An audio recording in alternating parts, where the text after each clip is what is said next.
none of the people he talks to, including Jean, realize that he's blue and furry until the hat comes off. That's not how hats work. Without the man you going play. Look at it, take on humanity. Transform, X-Men, we play scene in time. Transform, mutants, systems and final death. Now we're X-Men. Hello, Flatscans, and welcome to the X-Men. We are the next stage in human evolution. Two trans women exploring the X-Men. My name is Beth. My name is Seanny. We are here to talk about X-Men because we're back with a proper episode after a slight deviation in our last episode where we drafted a whole lot of boyfriends and one them friend. You're welcome. That's a good episode. We got pretty crazy, but every week I say it's going to be the loopiest episode ever. But you know what? It's what our adoring audience likes about us. Just two girls getting real silly on the internet because we're the only ones doing it. Everyone else on the internet is dead serious. We invented jokes on the internet. We invented goofs. We invented gaffs. And japes and jests. Oh, Beth, what you been up to? I have been on holidays from work, so I have been doing a lot of lying around in the sun. I've been working big time on the new album from, well, you're all familiar with our amazing theme song, performed by Melbourne's Ferdinand Gully's most hated hardcore band, La Familia. And La Familia's coming back. You're familiar with La Familia. Oh, that's a good one. New record coming. You girls have been busy. Yeah. Our drummer Riggs, Jimmy on the backing vocals. La Familia's back big time. New record on the way, and you better be very excited because I finished it just this week. And what have you been up to, Seanny? What I'm really looking forward to is a little show that we're playing this Friday night. Baby shower. We've got Sick Visor. We've got Hormones supporting Alex Elbury. Everyone in the scene is calling it Friends Fest because it's just going to be a bunch of friends making fun, loud music together. I can't wait. We're going to have a really good time. And it's like, it's nice when we're on the same lineup, but not in the same band. We get to watch each other's bands. It's so nice. We do. We are. It's going to be a little bit weird that we're both playing a show in our separate bands because Hormones and Baby Shower are both on it. That's it. Is this the first time that we've played on a set together since becoming the beautiful friends that we are? Not counting the one show that we played together in 2019 before we were friends. I think this is it. Wow. Big moment for the friendship. What a shared moment. Okay, I can't wait to see how we handle it. Oh, absolutely. And I'm excited to see what you wear on Friday, just as I'm excited to see what you're wearing now in our fit check. What are you wearing, Seanny? Well, it was only a matter of time. I am outfit repeating. It took 10 episodes, but I am wearing my cool glow-in-the-dark skull tank from episode 0, our very first episode, because I got to be honest with everyone, I don't own that many clothes, and I just needed a little bit of support today, and this tank brings me a lot of emotional support. It's not about what you wear, it's about how you wear it, and you're rocking that thing. All about those amazing combinations. I love the way that you put together all the different combinations of your clothing. Oh, Beth. Okay, well, after that nice thing, tell me about your combination. I am wearing a little pink top and some short shorts, which is a real Beth move, because it's hot weather, and your girl's air conditioner is broken, and I can't afford to fix it. So it's a hot girl summer over here in Ferntree Gully, just speaking in terms of the temperature. Well, speaking literally and figuratively, let's be honest. Yeah, for real. That's why I've spent so much time sunbaking in the yard, because it's like, well, I could sweat inside or outside, and maybe I can just put my Italian DNA to work and finally get a tan for the first time in 35 years. There is one great thing about this outfit. Okay, What? two. Well, one, firstly, I've got this cute little charm belt with a little butterfly on it. Cute. But that's not the main thing. Sorry for people listening in audio, because we are an audio podcast now too. But I'm wearing my little short shorts, and my wife Fran embroidered Wooper on the back pocket. My favorite Pokemon Wooper is embroidered on the back pocket. Oh my god! Fantastic! You carry a little Wooper with you wherever you go. Yeah, he's just so cute and he's so stupid. Oh, hey. Was that a Wooper impression? That's Wooper. That's exactly what he sounds like. There's this fantastic little edit that's been going around for like 6 months. The song Hoe Cakes by MF Doom. I don't know if we need to bleep that song title. And the little voice that says, super. And they put like Wooper doing it. That's how Wooper's doing it. Because like the lady in the real song says it kind of like matter-of-factly like, super. And then this is like a little animated Wooper doing it like, super. Yeah, it's a whole Wooper thing. It's good. Me explaining a meme is really going to date this episode. But that's, you know what, gang, that's what we're doing. And Beth, don't you worry, because you may be reeling off a meme that is dated, but I'm going to reference Kombucha Girl in this. So I got you beat. Do I know what that is? Oh my God. This is going to bomb when I say it. But those of you out there who know what I'm talking about, it's going to be great. Here's a meme of Kombucha Girl right now to get you all prepared for when I drop this great reference. I recognize this. I didn't know it was called Kombucha Girl. I just thought it was like a yes-no sort of meme. Well, yeah, that's what it is. But she's drinking kombucha. She's tasting it for the first time. That's why she's got the like, I get the reference. And isn't it great to our audience that we get to set up the joke? This might end up making the B-sides episode. This is what, now that we are on all audio platforms and I can't just chuck up the Kombucha Girl meme, we've got to take care in explaining it to the audio-only listeners. I think we do a good job of explaining everything, to be honest with you. I think so too. Do you want to read some X-Men issues? Let's read some X-Men issues, please. We're going to start off today by discussing X-Men 111. It's a little standalone tale, and it's going to start us off on an ongoing storyline that's going to take us a few episodes to get through, and that's what issues 112 and 113 that we're looking at today. Shall we get into this synopsis? Let's do it.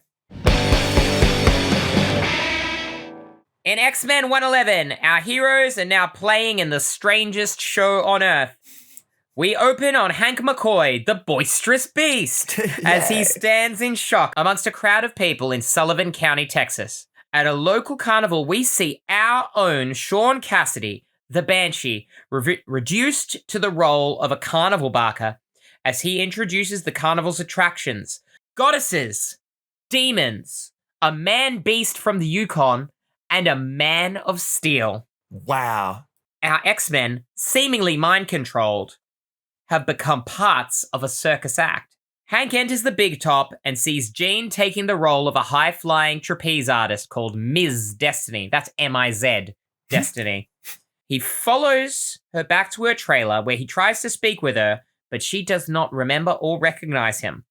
The carnival security guard, Slim, better known as Scott Summers, a.k.a. my boyfriend now after the draft, enters the trailer to eject Hank. After a scuffle, the entire carnival chases Beast down. When he thinks he's finally found a safe corner to hide in, a fist hits him from behind.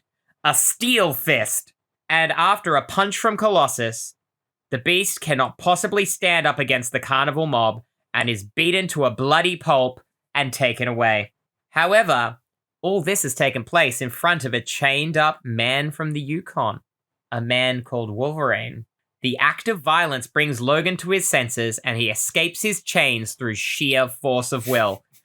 Meanwhile, Hank is dragged to the boss's office, where it is revealed that the mastermind is the classic X-Men villain, Mesmero. Now, I flip-flop on how I say this. Sometimes I'm going to say Mesmero, and sometimes I'm going to say Mesmero. You can flip or you can flop, baby. I'll accept both. He mesmerizes people. That's all we got to know. I think it'd be Mesmero, right? I would say Mesmero. But don't come for me if I say it wrong. It's just comics, people. That's what everyone needs to learn in this hobby. Logan seeks out Jean, remembering that the last thing he saw before capture was her being accompanied by a green man. A man called Mesmero. Hey! Not Piccolo. He thinks to himself that since his trance was broken at an instinctive level, that he can break Jean's trance by slapping her repeatedly. Somehow, this works. Jean comes to her senses and frees all the other X-Men from their mind control. They storm into Mesmero's office, only to find him and the Beast already defeated by Magneto. Who declares that they have unfinished business, and this time, the final victory belongs to him. And scene. Wow. He already had such fun celebrating his last victory.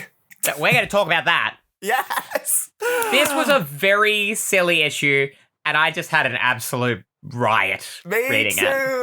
I loved this issue. I feel like it's been a while since we've had a silly little cartoon episode issue. Like, maybe since back at Count Nefaria even.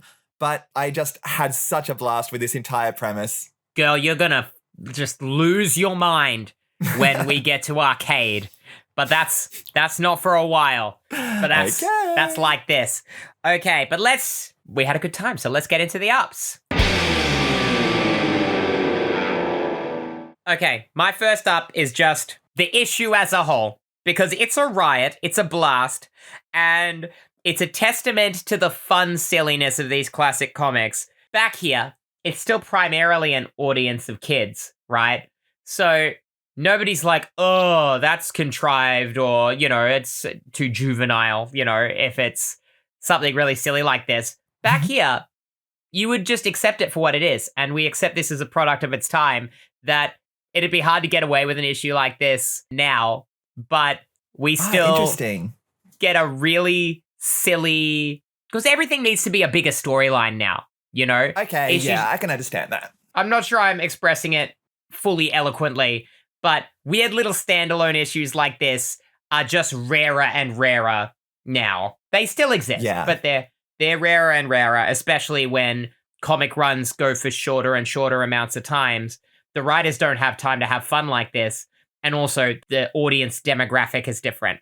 But it's able to take our X-Men into a really silly situation and still have fun with their personalities and kind of ongoing threads that we're pulling at. And it gives us each of the X-Men with a circus act tailored to their powers and their personality, and sometimes one that flips it on its head. I particularly like Slim as the bodyguard. Slim. This might be the first time we've actually seen him officially called Slim. Yes. In any of the comics we've read. That was my introduction to you, my gift to Seanny. Thank you. And he's just got his white t-shirt on it with Slim printed like a pocket print. In case we didn't know, he's got the word Slim embroidered on his shirt just to make it an extra delicious time. Not even a name tag. Printed on there. Also, Banshee is a carnival barker. Very on the nose. It's funny because he's loud. It is. I loved that all the X-Men had all their little tailored acts here. I did feel a little bad for poor Slim, though. Like, even though we got our special little Slim Summers moment, he doesn't get to be, like, one of the performers. He has to be, I don't think they want to be performers in the circus, Seanny. I know, but it's just, like, an exciting little time, and, like, everyone got, like, a little stage. I don't know. It's probably where Scott would want to be, like, behind the scenes, really. But he's not the kind of person who wants to perform. The most serious man in the world has the job where he has to just grumble at people. It works. Perfect. He's there. He's got his cigarettes tucked up under his shirt sleeve, which I always love to see. A packet of Slims. Packet of Slims for Slim. Okay. I've always liked Beast in the original cartoon and movies. I really go in for a jacked muscle boy who's sweet and sensitive and has a bit of an intelligent side.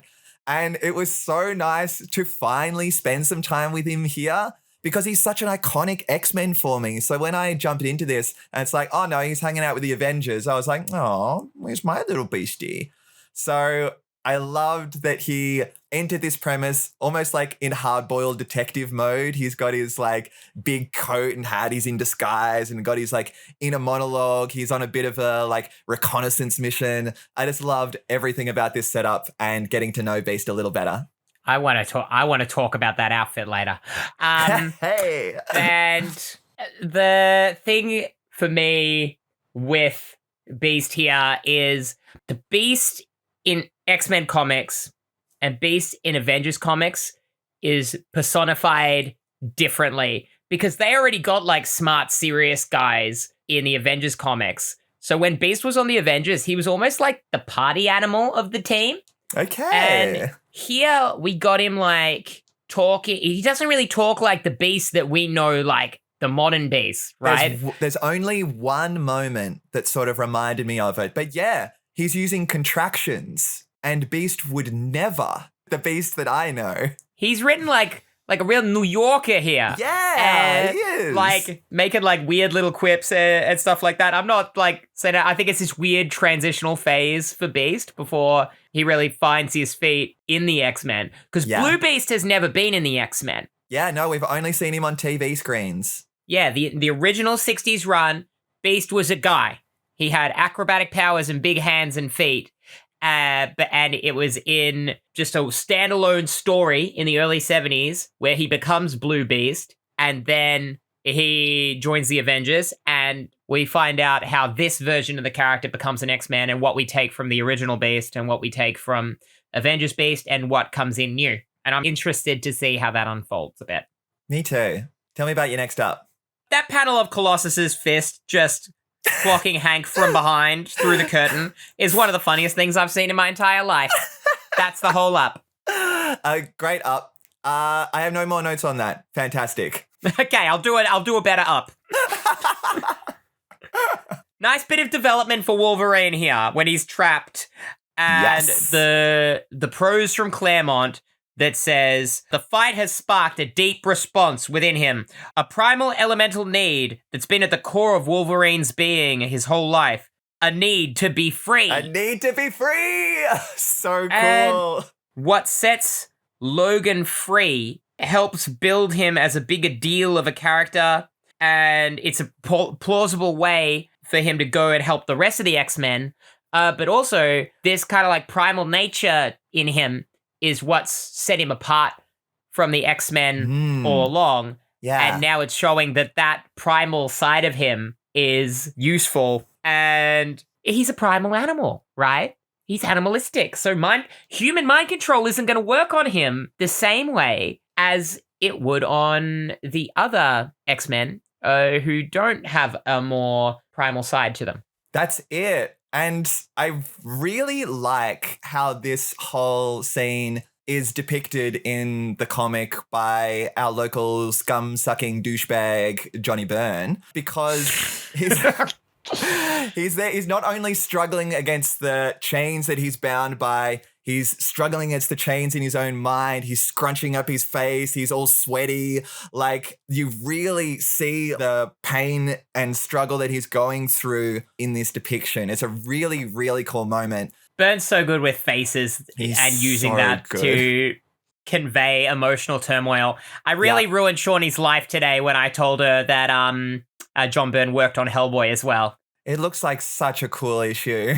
It's the whole first storyline. That's my other favorite comic. Anyone who's listened to the Lizzies knows. They know. All right. Got another up for me? Oh, yeah, girl. I'm so here for Trashy Carnival Jean. She's an up all in herself. Oh. Because when she's in her acrobatic mode, she's all elegant. She's more of the Jean Grey that we know, right? But then back in her little tent, she's rocking fishnets, super duper red lip, little beauty mark, got a durry hanging out her mouth. And I know she's hypnotized, but she is making it work. I got things to say about that when we get to the X's, but like the personality changes under Mesmero's mesmerizing, the mind control, is really funny because he's hypnotized them to be like that.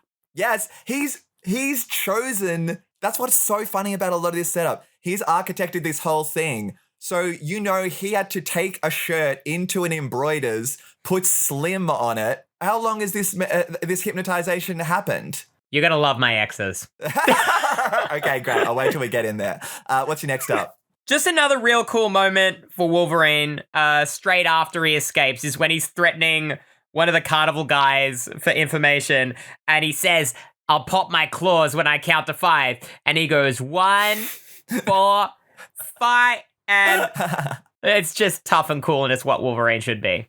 Very tough and cool. Speaking of tough and cool moments, our boy Slim, now back in his unhypnotized Cyclops form, they're having a little fight against Mesmero's goons, and he casually shoots a tiny little eye beam at one of the carnival goons that's pointing a gun at him, and it goes right down the barrel of the gun and explodes it. Insanely cool move to pull off in the heat of battle, considering he could have just blasted the guy's hand.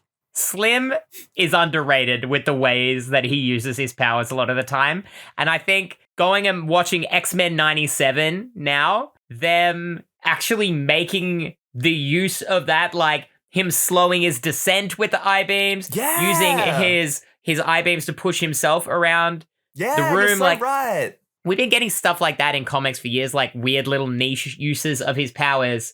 And it's never made it to the mainstream media that's just like, tap the visor, zap. And I don't know, it's dope, and that's my boy. So I'm happy to see him get his moment. You're so right. And even if it's just like one panel too, like it's just one panel, it's a little moment. No one comments on it, even though it's the coolest move in the entire issue. But there's a lot of really creative uses of powers across these 3 issues, and I'm excited to talk about them. Give me another up. This is my last up, and it's just really about the nature of this issue. Mesmero is nobody's favorite villain. Nobody was champing at the bit to see Mesmero again, right? So I'm so fine with him getting taken off the board immediately. He's a chump villain, right? I know you love when I call people a chump, but him just getting like knocked out and Magneto becoming the big bad in another storyline is like Claremont saying, "This is a fun thing I wanted to do. We've had our fun with this issue. Now we're doing a real storyline." It's like, in old Monty Python sketches, they would always say, "We'll just do the sketch for as long as it's funny." So none of those sketches have an ending. Usually, like, the next sketch will just walk into the current sketch and distract from it. Yeah. That's what this felt like. It was like a Monty Python transition to the next sketch. It's like, oh yeah, we've had our fun at the carnival. Mesmero's done. It's Magneto time, baby. Wow, I never thought I would hear a Monty Python reference in this pod, and here we go. It truly all happens here. Have you met me? Girl, I am such a huge Monty Python fan, and I've never ever heard those words come out of your mouth before. Yeah, I think it's probably because there's nothing like less funny than hearing a person quote a Monty Python sketch, because it's like they're the 5 funniest guys on the planet. It's funny when they do that stuff. Nobody wants to hear me do it. Nobody wants to hear 4 little year 8 students recite the whole Yorkshiremen speech as part of the school talent show, and yet they did when I was in year 8. And now I will move on to my last up, which is... That was a shorty law drop. The shoe's on the other foot. All right, give me that last up. I'm not going to dwell. We must not dwell. Magneto is back, baby. This is the Magneto cliffhanger we deserved all those issues ago when we got that other Magneto cliffhanger, and he was just that tiny little face on the screen in the background. But his last panel here is glorious, and it got me just so pumped for the next issue. It's a great picture of him too. He looks so imposing in this image. The expression on the scowl on his face and like just the posture of his body. It's quite close up too from memory. I don't have it in front of me, but it's like a waist up sort of image that fills like the whole page. Absolutely. He looks tough. He looks hard in it. So hard. The shadowing is really intense. Heaps of Kirby crackle going on behind him.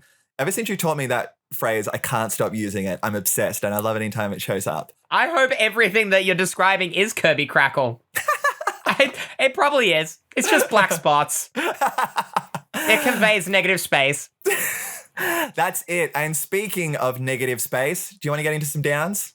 Oh, let's get into negative space. It's time for the downs. That was a dope transition.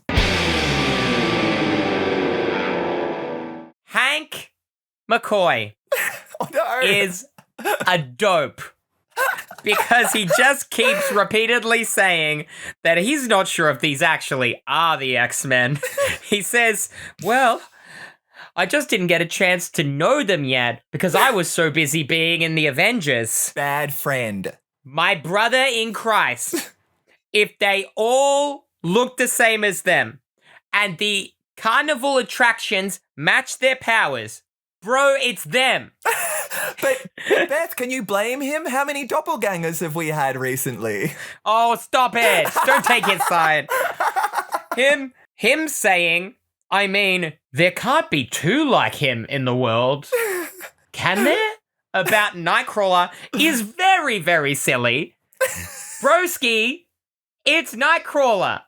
You don't need to doubt it. You're a moron. For one of the smartest people on Earth, you're a moron. Give me a down. Oh, speaking of, he has a comment because part of the reason he finds it hard to believe is that our girl Storm is there doing some kind of pole dance that she would never, ever do in front of the hawking crowd, one of whom says, Jim Bob, that is one goddess I wouldn't mind bunking in the boondocks with, if you know what I mean. This was my next down. You are going to be bunking in the boondocks with the fishes if you say one more disgusting word like that about our queen.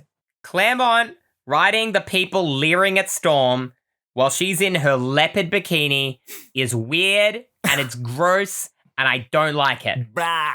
There's an aside in this issue about Hank helping Lorna to find Havoc while he was lost in an issue of Marvel Team Up.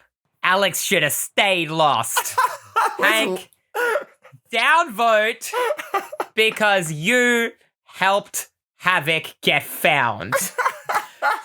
I was waiting for you to bring this up. What's your next down? Beast is poking around the X-Mansion. And speaking of enemies of the pod, he finds a bunch of unopened mail because no one's home, including some postcards from Charles. Where is he? On yet another vacation. I'm going to get to that in the next issues, all right? Oh my God. It is truly like, do the writers know what they're doing? I can't dwell on this anymore. Please tell me your next down. Mesmero has forced Jean into a relationship with him, and that's disgusting. She keeps saying that she has a date with the boss man, and... I just put this together! No! Yeah, so they clarify in later comics, because of probably the fans being like, this is weird and gross, a guy who has mesmerizing powers has made Jean be in a relationship with him. They clarified that she wasn't forced to do anything, but again, it's weird and it's gross. It's gross because she calls it a heavy date too. Oh, it's giving Jessica Jones and Purple Man, and I don't like it. Oh, you haven't watched Jessica Jones? I haven't, but I know all about. It's yet another show that I've watched extensive YouTube essay on and never seen the actual show. You would love it. Oh, it's like superhero Veronica Mars. Wow. It's incredible. If they had to put that in the promo, then I would have watched it. I think they did. No, I'm kidding. Okay, this is a doozy. Logan not only smashes his way into Jean and Slim's caravan instead of knocking, he grabs her by the scarf, slaps her multiple times to try and shake her from her hypnosis with the words, I'm gambling these slaps will scramble her head enough. Unacceptable. Oh my God. It's like a 1950s sitcom. You remember when in the 1950s where every sitcom punchline was about beating your wife?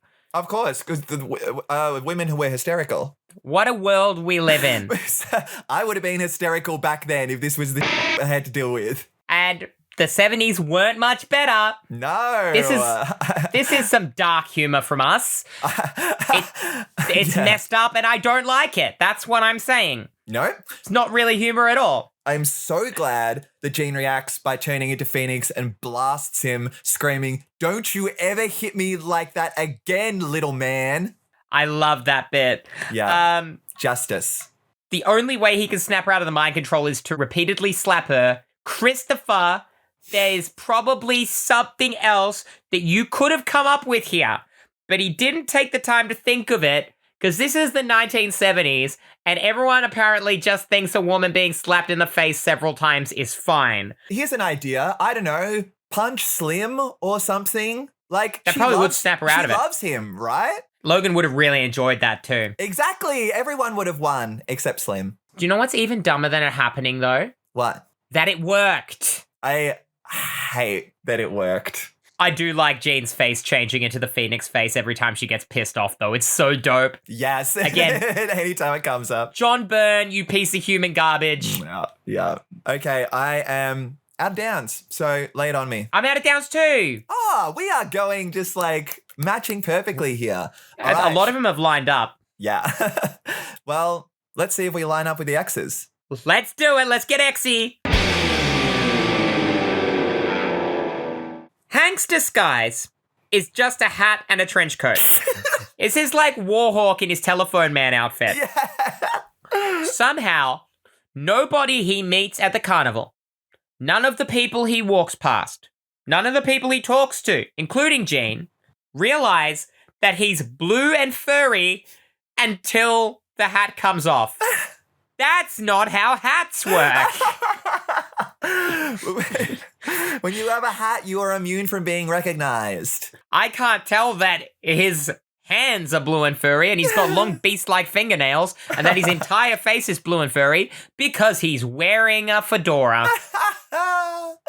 I've got a X in the next issue to stack onto this moment that's going to be even funnier. I'm looking forward to that.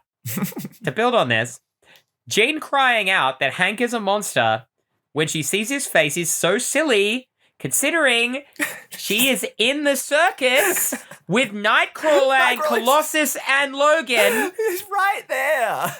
She sees them every day at the circus. She knows that blue furry guys exist. Specifically There's blue one furry in the guys. circus. I didn't even think about that. Jean's accent has changed under the mind control too. Her whole demeanor and accent and the cigarette hanging from her mouth remind me of Starla from The Simpsons when Kirk Van Houten is doing Can I Borrow a Feeling? Oh, the recording agent girlfriend. Can I borrow the keys to the car, lover? I feel like changing wigs. Like changing wigs. That's the vibe Jean is giving me here. That's her, and she is wearing a great wig, I must say. Your turn. That was a big X. Okay. Well, I hope you're ready because I got a big X.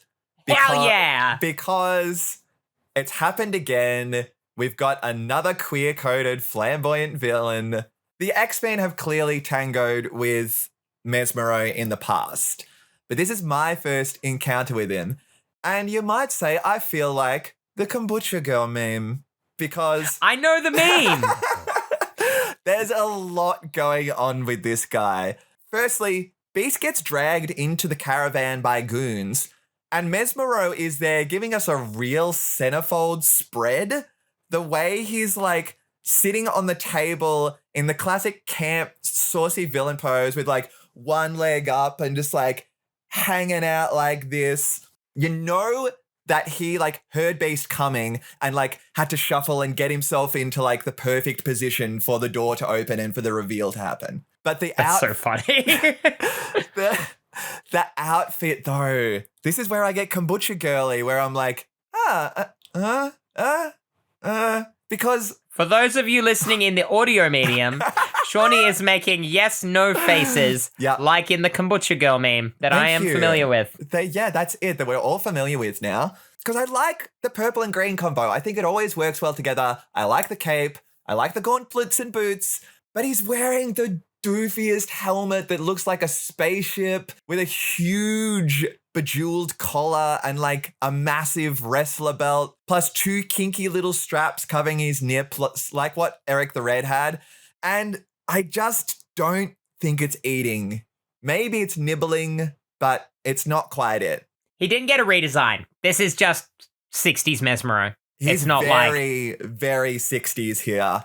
But like in my head, I'm casting 70s Tim Curry as this guy, like face-wise and just how he talks and the fact he's got mesmerizing qualities. So like that's giving me something. Congratulations, you've thought more about Mesmero than the writers did. What's your next X? Jean isn't established yet as being one of the most powerful beings in the universe yet, but she's very strong. We know she's very strong. She held her own against Firelord. We know she's very strong. Oh, yeah. So the fact that she can just get ambushed by Mesmero at Grand Central Station because it's crowded and she was distracted in rush hour and then he was able to just brainwash her to take over all the other X-Men is very silly. Yeah. Mesmero can mesmerize people if he makes eye contact with them. He would have had to get right up in her face. She's telepathic. But it seems like they only remember it when it suits them. Yeah, and like he does it to Beast later, and he's like struggling to put Beast down. So are we saying that Jean Grey with the mind that she has wouldn't have put up some sort of a struggle? It's very silly. But this ties on to my whole X about Mesmero, because he has beef with the X-Men. As he tells Beast, this is his revenge against his most hated foes. His idea of revenge is to capture the X-Men, mesmerize them, put them in a carnival, charge the people $5 a gander, and what's the end game here? It doesn't seem like there's any big gotcha moment. Just seems like he indefinitely wants to have the X-Men working for him in a carnival. He's clearly not working with Magneto. He's surprised to see him.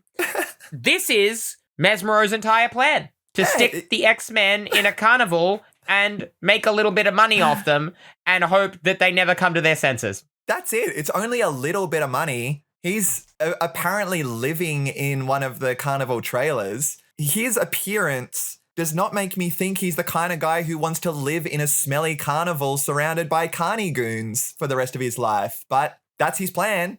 Say it with me. He's a chump. Where did the X-Men find their costumes so fast?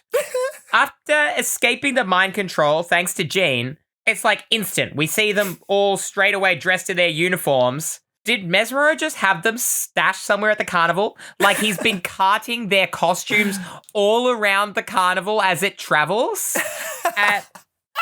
Why? And how did they know where they were? Like, they're... part of Mesmero's plan is that he keeps the costumes and he dresses up in them and looks in the mirror and goes like, look at me, I'm Jean Grey, I'm a stupid dummy. That's exactly it. We're getting real petty. My final X.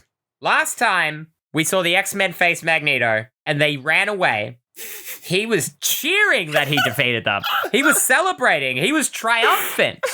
But here, he says they have unfinished business. So sometime between that issue on Muir Island and this issue, he's decided, wait a minute. I'm not actually satisfied with that victory. Which is good, because it wasn't a very good victory. And that's the end of X-Men 111. Wow, yay. Step right up. Seanny, I'm so excited to hear about what's going on with Magneto. I think we got to read these other 2 issues. Me too. Let's get in it. Let's cook. Okay. X-Men 112 sees Magneto triumphant. In Mesmero's carnival trailer, Magneto tells the X-Men that he is here to make good on his word to destroy them. While Wolverine is itching for a fight, Scott orders Kurt to teleport outside the trailer and scout ahead. The team, still inside, hear a scream of "Ach nein!" and realize that Nightcrawler is in trouble. Colossus tears the door off the trailer to find Kurt hanging from the entry stairs as they are flying miles high above the Earth's surface. Yeah, wild.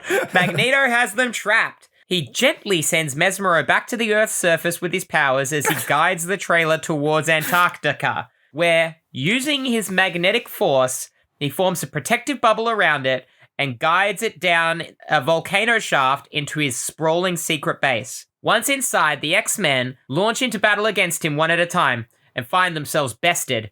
Scott sighs to himself that the X-Men could beat anyone if they worked as a team, but, true to form, they launched into action with no coordination, no strategy, and no brains. With all the X-Men defeated, Magneto reveals that his revenge isn't to kill them. He has imprisoned them in a high-tech computer system, complete with a robot nanny, because he plans to make them live their lives as he had, as helpless 6-month-old children. Next issue, Triumph and Tragedy. Oh my Wild. gosh. Let's get into 113. And great news, in X-Men 113, it says right on the cover, great news, the comic is now on sale monthly. Oh, congrats, everyone. No more Yeah, 2 months waiting. That's it. X-Men's a hit. It's gone from bi-monthly to monthly. The sales so figures proud. are up. And we got Claremont to thank for that, and Cockrum, and that's everyone. Wow. No other artists. No one else involved. Took a minute, huh? Yeah. Okay. Yeah. We open on Magneto, raiding the Woomera Aerospace Research Facility in our home of Australia. That's where we live. We don't live at the Woomera Aerospace Research Facility. Lucky but that we don't. nice to get a little Australia reference on panel. But Magneto has been raiding military installation after military installation in Australia and New Zealand. The hormones will be happy to hear that New Zealand gets a mention too. A news reporter informs us that the X-Men are unable to help as they seem to have vanished off the face of the earth. But Charles Xavier doesn't care. He's off, living it up on an island off the coast of southern Greece with Lilandra. He does note that he has lost his telepathic rapport with his students, and they could be in deadly danger, but he doesn't care enough to do anything about it. I have so much to say about this. We find the X-Men where we left them, still installed in Magneto's prison, with their minds intact, but their powers negated, and their bodies unable to perform any action beyond that of a 6-month-old child. We see them being fed mush and having their hair brushed by the robot nanny. Luckily, Storm had the physical abilities of a young girl at 6 months old already. She summons all her willpower to shake off her headdress, where she is able to withdraw one of her lockpicks using her mouth. She reminisces over her childhood under the tutelage of the master thief, Ahmed El-Jabbar, who taught her how to escape any trap and pick any lock. Her first attempt is unsuccessful and she drops her lockpick, and our scene shifts to Magneto, who has detected a disturbance at his Antarctica base, where the X-Men are imprisoned. When he arrives, he finds the lights out and Nanny malfunctioning. The X-Men have escaped! Yay. The X-Men attack because Storm was able to withdraw another lockpick from her headdress off panel because of course she did. And working together as a unit, unlike in their first encounter with Magneto last issue, the X-Men employ hit-and-run tactics to keep him on his toes so he can't employ his magnetic powers. Colossus is in the process of beating Magneto to a bloody pulp when scorching hot magma begins to leak through the walls of the Antarctic base. If Magneto can't defeat the X-Men physically, he's still going to take them out. Magneto escapes the base by forming a protective force field around himself using his powers. As the volcano erupts behind him, for a moment, there is nothing, and then the fiery form of Phoenix bursts from beneath the ice. Only 2 X-Men emerge. Hank McCoy and Jean Grey. Both of them collapse immediately in the snow, unable to help themselves or their friends, who are nowhere to be seen. No. Incredible? Incredible. This is the Magneto encounter that I was craving the first time. There's silly stuff about it, but he certainly seems like more of a threat. He's giving more Magneto than first round Magneto was giving me. Let's kick into these ups. Let's do it. I got a big smile on my face. I can see you do too. We had fun. We're having a good time. It's the best comic in the world. Let's do this. Let's do it. Great covers on these issues. I Incredible. particularly like 112. Same. And the cover here makes Magneto feel like a big deal right Yeah. off the bat because he's defeating Colossus and Storm at once with one hand, and with the other, he's got Wolverine using his own claws against him. Wolverine's making this terrified face on the cover. The wide-eyed panic in Wolverine's face as he stares down his own claws is such cool imagery. Yeah, these two issues in general, I'm just really stoked that we're finally making Magneto feel like a big deal. Yes. Because the last encounter with him didn't do him justice. It was half an issue and he didn't even really win, and then he celebrated nothing. Yeah. And here he feels like a true threat. In 113, that opening scene of him raiding the Woomera base, like, he feels tough and Yes. he feels cool. And that scene really, like, it doesn't advance the plot of these issues in any way. It's just really to show off that Magneto is tough and cool. And Yeah, that's it. sometimes you can just include something in a comic that's dope, and that's dope. And that's our it. boy looks like a boss here. When you see Magneto's not even there in these scenes, you're just seeing the devastation that Magneto has left. And it just gives you such a sense of like, oh, this isn't just that clowny little guy back at Muir Island. This is a real deal. Hell yeah. What's your first up? So, this is the second time that the X-Men have busted out of an enemy's location only to reveal that they are no longer on the planet's surface. And I loved it just as much this time. That reveal is so fun. And the Ach9 from off panel is so great. The absurd imagery of the little carnival wagon high above the planet's surface, just cruising around as Magneto starts his villain speech. It's wacky and I love it. Truly bonkers. Great fight scenes in both issues. Great. And we get, like we discussed last time we saw Magneto, just a lot more of Magneto showing off new powers all the time. Like, he vibrates the walls at a low frequency to counteract Banshee screams. Yeah. And when he uses the Earth's magnetic force to create a bottle effect around Jean that draws the life energy out of her. I don't know what any of that means. One of our but it's cool. One of our commenters on the socials had the best quote, which completely summarizes my feelings about this, because they said, Magneto is allowed to do anything that's convenient for him at any time because the writers know that we, the audience, don't understand how magnets work. We are, as a species, we are all the insane clown posse. What? Did they have a song called How Do Magnets Work? I can't believe I get to introduce you to Miracles by Insane Clown Posse. I'm not familiar with much of their work. I know that one is down to clown until one is dead in the ground. I'm eternally fascinated by Juggalo culture. And we just kind of like swing all the time whether we think Juggalos are cool or not. I don't have an opinion either way. But even Juggalos got to admit, Miracles is a funny song because they're just describing things that happen in the world and saying they're miracles. Like rainbows after it rains. There's enough miracles here to blow your brains. But That's cute. yeah, there's a line where he says, "F***ing magnets, how do they work?" It's a miracle. And when pressed on it, he didn't want to hear the science behind it. Defeats the whole purpose of the miracle. Nah. Do you want to wreck the That's- miracle? That's the power of God. Because they're Christian, did you know? I had no idea. We're going to talk about this. Damn. Okay. What's your next up? Multi-part up. First, Beast calls Magneto Maggie, and that's just great. Second, Beast calls him Maggie right before jumping at him screaming, "Cowabunga, sweetums!" And I just have so much love for Beast's wacky turns of phrases across all of these issues. This is what I'm talking about. He's like, He's a he's party not dude. the X-Men Beast. He's the Avengers Party Dude Beast, but with sprinklings of the other Beast. Yeah, it's so good. It's gonna get... It's weird. I'm glad you're having fun with it. I want to party with Party Beast. It's Uncanny Valley for me. If I went to a party and I rocked up and Beast was there and he saw me and he was like, "Cowabunga, sweetums," I'd be like, yeah.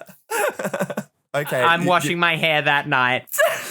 All right, you give me one. Cute little scene.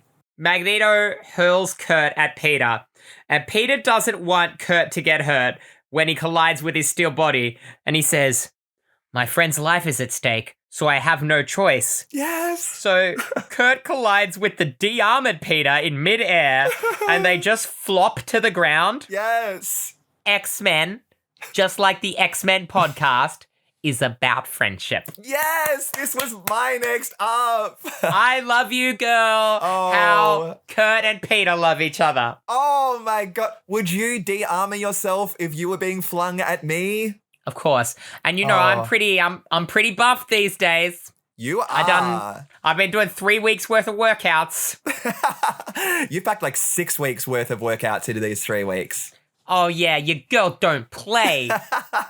So my favorite moments during battles are hardly ever when one of the team like uses a power to attack a bad guy, but when they make sacrifices to protect their friends.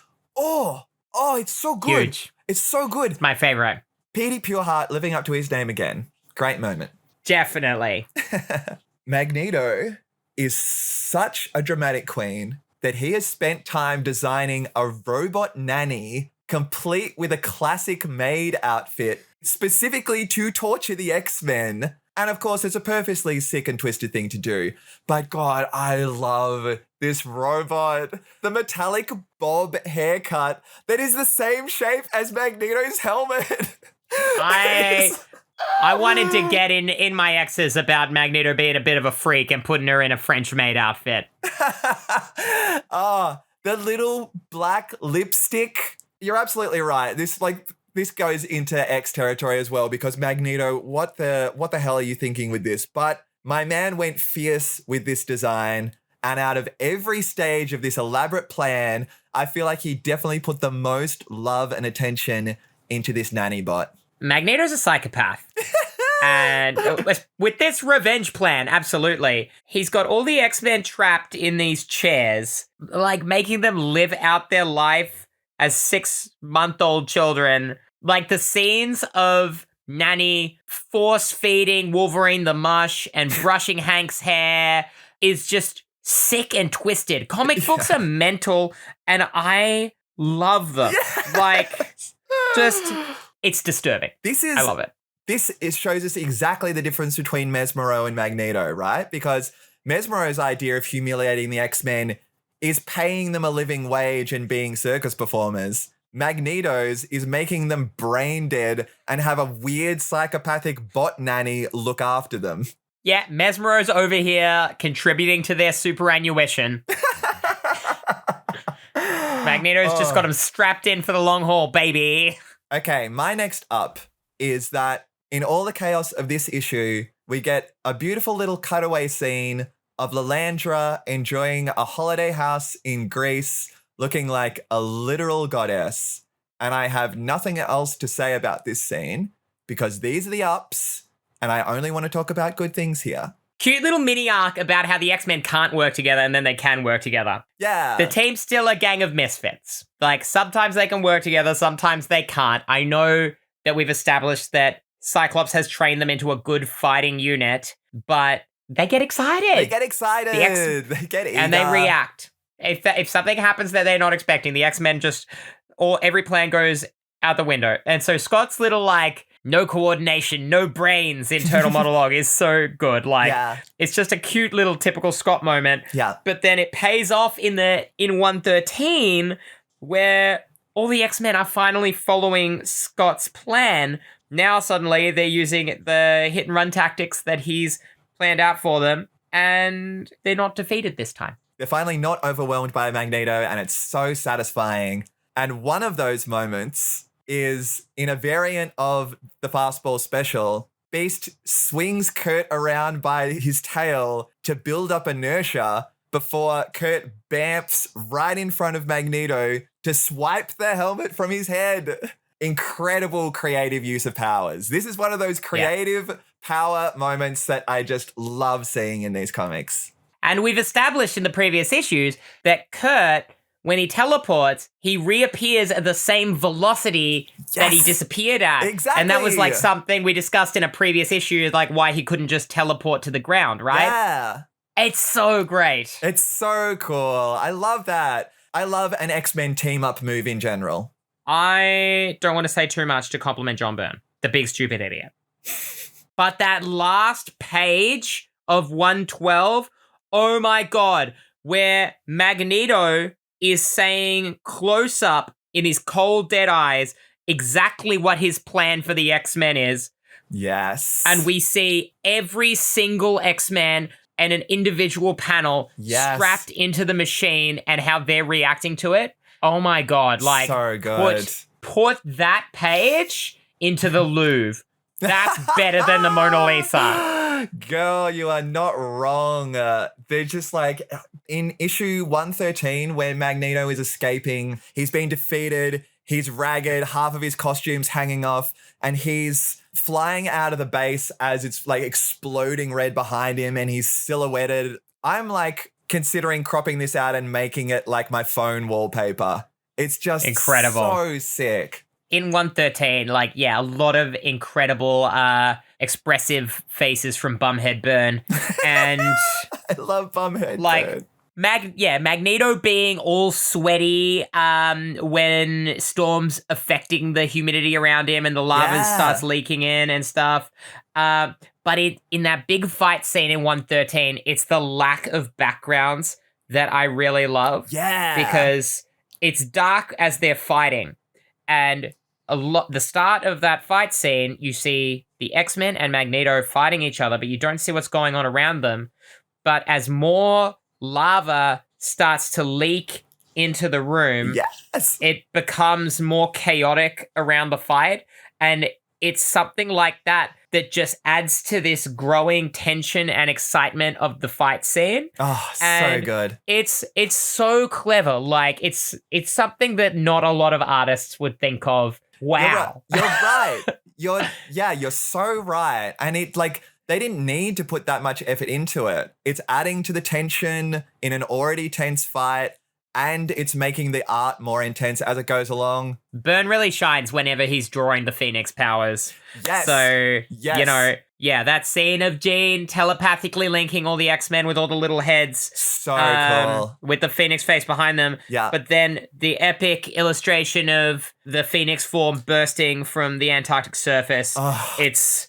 the Phoenix body is always incredible when we see it. Beth, I know you haven't always approved, but will you allow me one little phoenix noise to express how cool I think it is when Jean emerges from that lava? I'm not going to make a face. I'm turning away, and you can make the sound, so I won't make a face.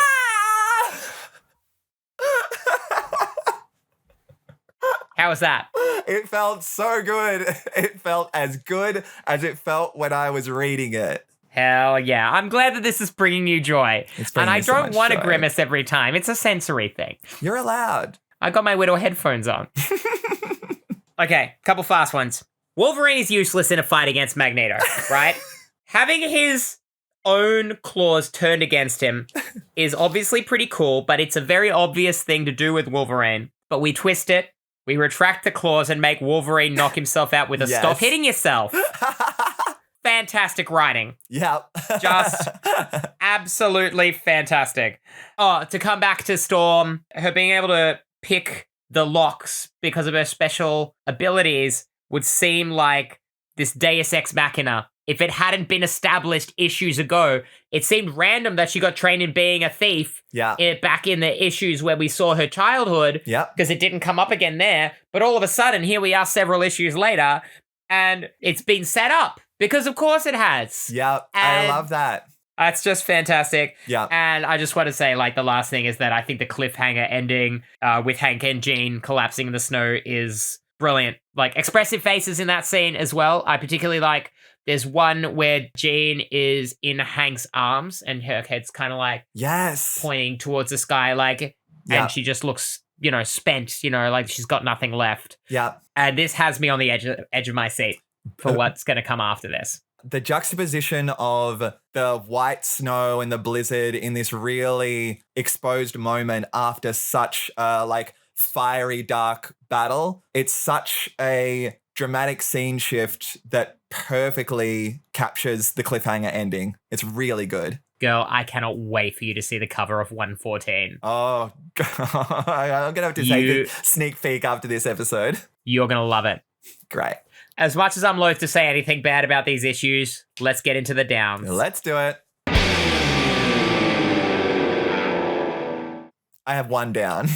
I've got a few more. Cool. So You start us off. I will do that. My first down is just about the convoluted nature of 60s X-Men comics and how silly the stories are. Scott asks Magneto why he's knocked out Mesmero when they used to be allies, and Magneto says, well, actually, that was a robot Magneto that he teamed up with, and the Magneto who pretended to be Lorna Dane's father. Do you want to do yours, or do you want to hold on to it for a bit? I'll do mine because it's a little bit of a biggie. Okay, so back to Lilandra's holiday scene in Greece. How dare it be sullied by Charles appearing in it after only 3 panels? Chuck, you complained to Lilandra that you've lost your telepathic rapport with the X-Men. So when did you lose it? I'm assuming it was after they were all mind controlled. And it seems like that kind of event would have triggered something that you could sense they were in trouble. Was it? I didn't even think of that. Was it like that he's only losing the rapport now when they're with Magneto? When they're in this volcano? It wasn't after they were flown halfway across the planet, probably passed over them at some point, by your mortal enemy in a tiny caravan, didn't get the ping then. It seems like he's very good at dipping into the X-Men's minds, except when they're in trouble and could really use their mentor. To the point that I assumed Charles was going to Deus Ex Machina and save them from this situation. Nah, he's just kicking back on his holiday. How many weeks were they in the carnival? How many weeks? Enough that there are multiple newspapers and multiple postcards that Lilandra and he have sent them. Maybe this is one of many times where he's thinking, oh, I've lost the rapport, but I'm on vacation. So, Magneto's all over the news. I'm building on what you're saying here. Magneto's all over the news, raiding these bases. I understand Charles is on holiday. Oh my God, you're right. But he's lost his telepathic rapport with the X-Men. My brother, you got to switch on the news and see if there's something going on. Maggie's on a rampage. They would be reporting this in Greece. He's blowing up multiple military installations across 2 countries. But Charles Xavier just cannot interrupt his holiday, his vacation, for anything, can he? What was this scene for? For us to be reminded that he's a useless mentor? Has he done anything useful in any issue that we have read? He put the team together. That's the only positive thing I'll say about him.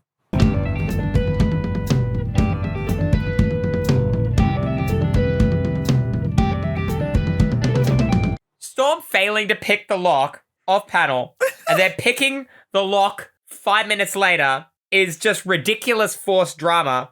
There's no reason we couldn't have had a scene of her succeeding and celebrating. Claremont is just addicted to having characters face inner turmoil and would rather show a picture of Storm crying, which he specifies it's only the 3rd time in her life that she's cried.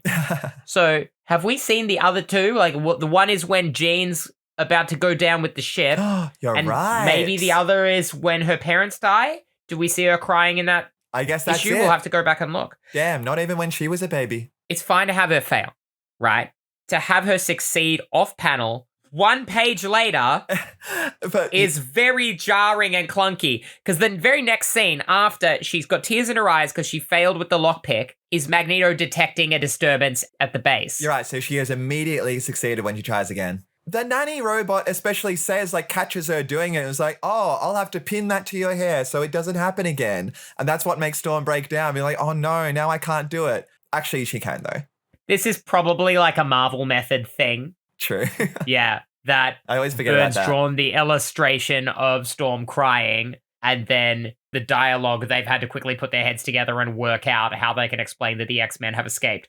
The writing tries to make us think that Colossus is effective against Magneto because the X-Men have been hitting him so hard and fast that he can't access his magnetic powers.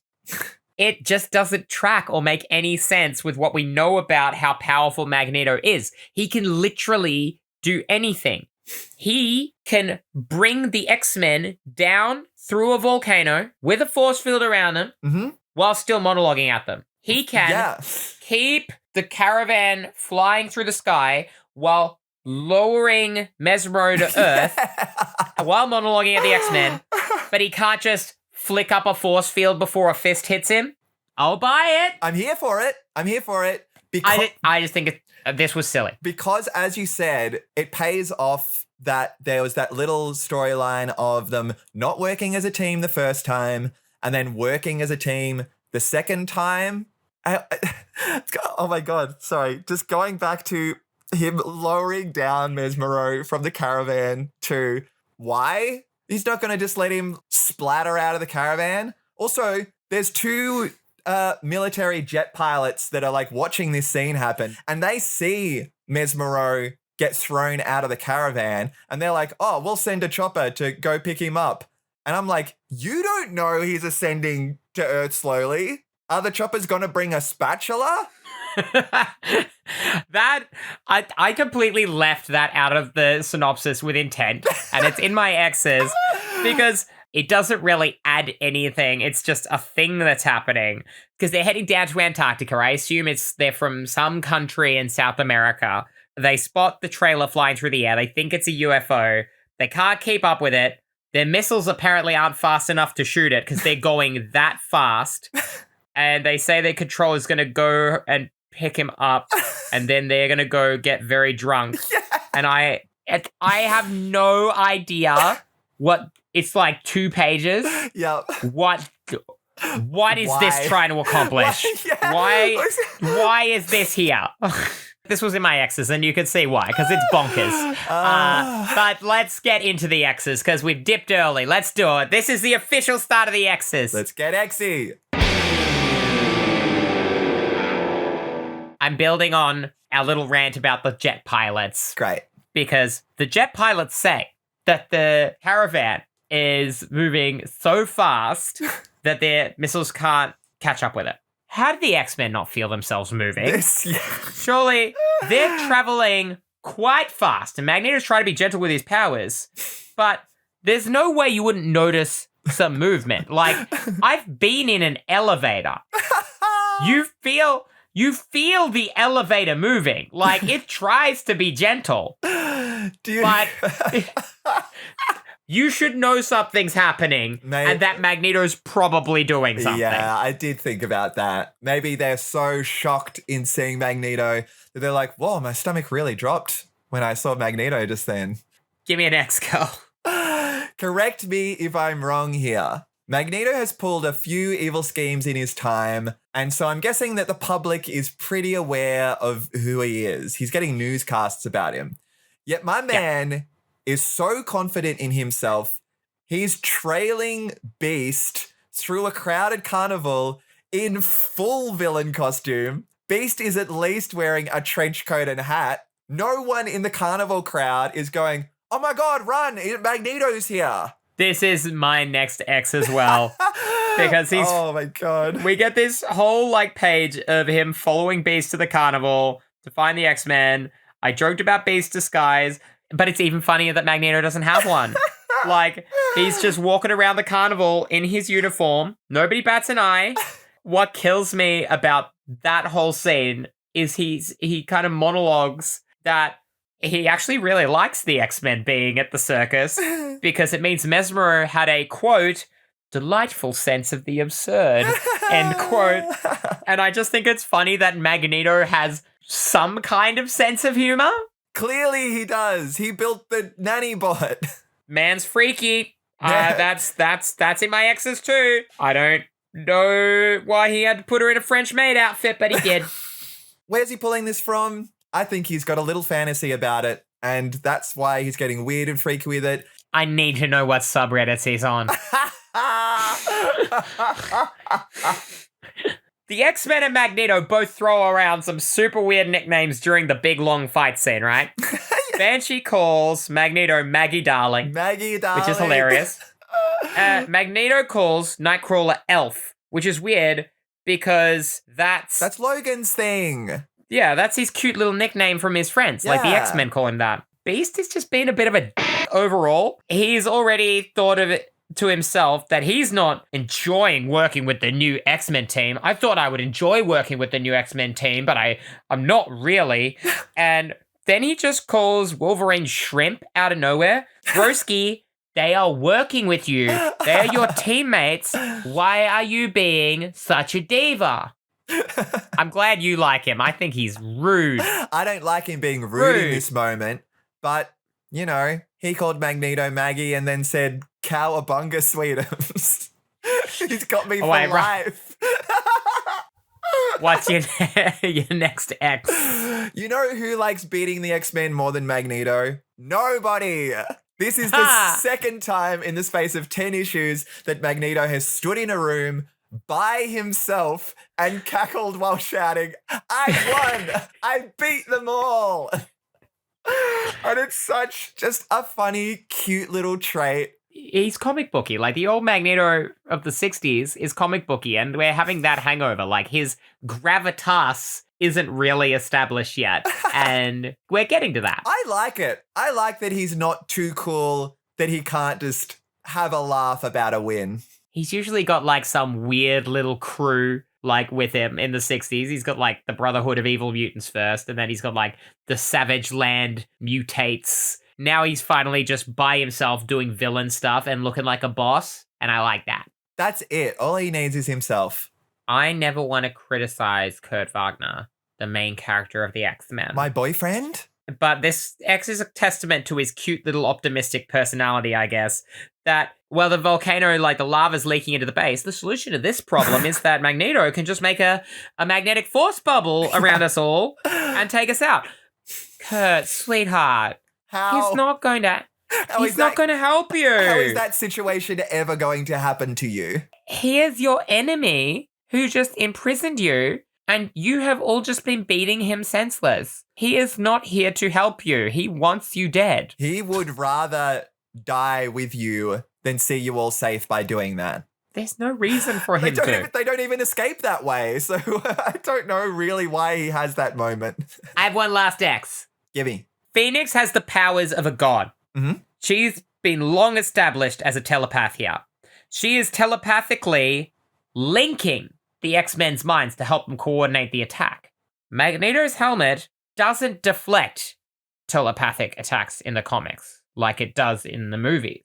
They just never think to use Jean's telepathy ever to shut down any villain or use it anyway. And I'm just like, especially now that she's been beefed up. You're right. What? Oh, okay. Why are we never using the telepathy? You're so right with that. Going back to another moment of Jean, before Magneto has his first win, she has a moment where she nearly overwhelms him and then doesn't. Because why? Suddenly she gets a bit weaker in that moment. In that moment, Magneto is able to overpower her. She knitted a galaxy back together. And you're telling me magnet powers can beat her telepathy? I'm not above being petty here, and I love these comics.